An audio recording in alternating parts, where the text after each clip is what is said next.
Second, the cabinet in general, I saw no.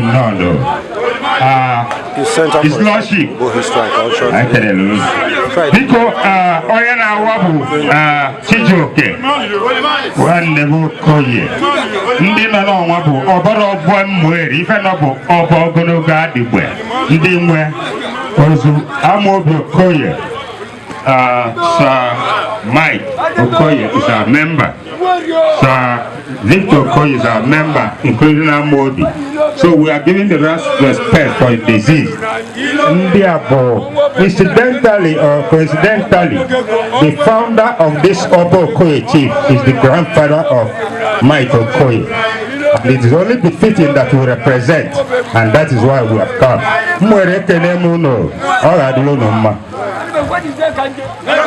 Thank you, sir.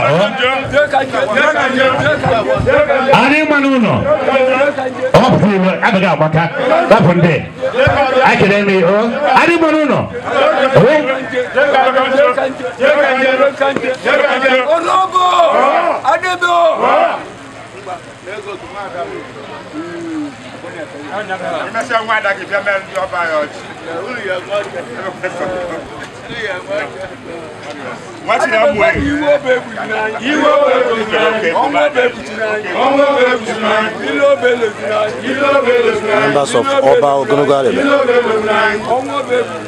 here to honor the grandson of their founder and the member himself also, Chief AMOBI Andrew OKOYE.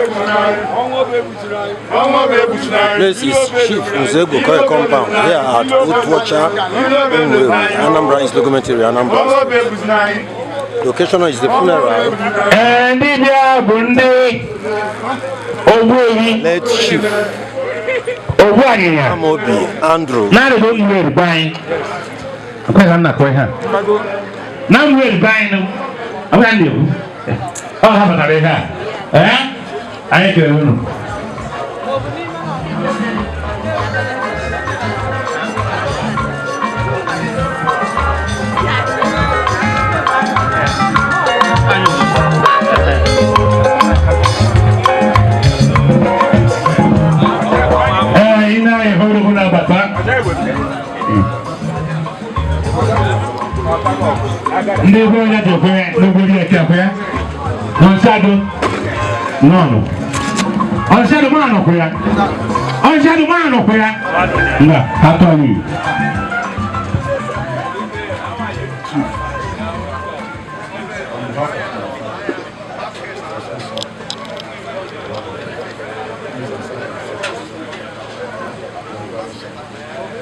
Well, the condolence visits have started. The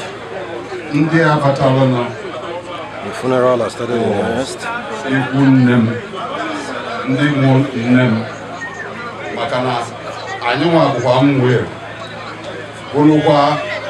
Onyejekwe Igunem Onyejekwe ndị anyị na-ahụ bụ ọbalam na ọbalaba ofu bịara esi anyị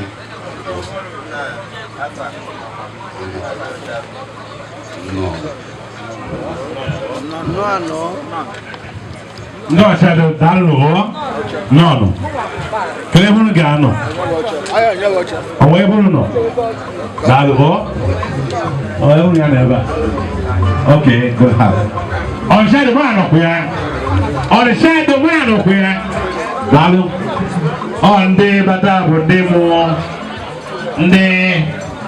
mu AMOBI de dossier all the way from on the shadow. Daluno.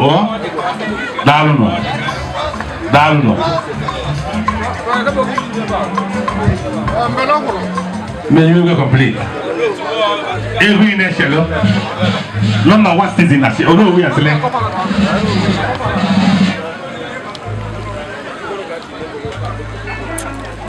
Umueri. Didi, what are you?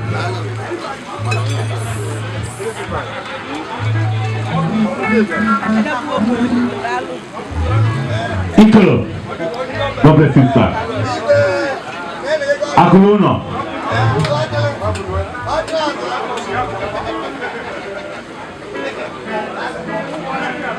Honorable. Honorable.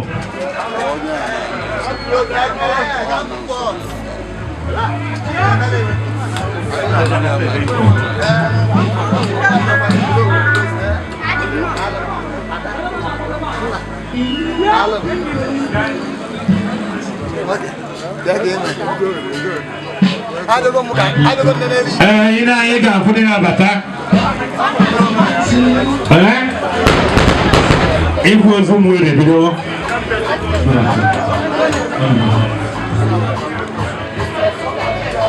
Umueri.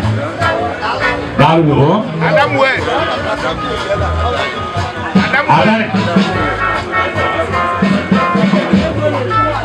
Adai wa Okoye. Mrs. Egeneko. Motere. Motere Okoye. Ho. Dalu.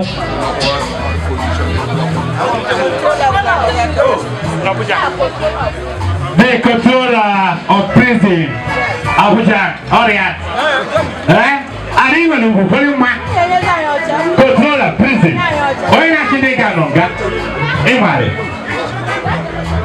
Why not in the Ganonga? Why not in the Ganonga? Oh, no, yes, the father, why? Controller.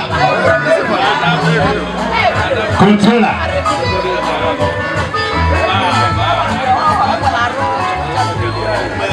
Controller. Are you sure that you give that open it and put something inside the bag? When are you get out? Open it.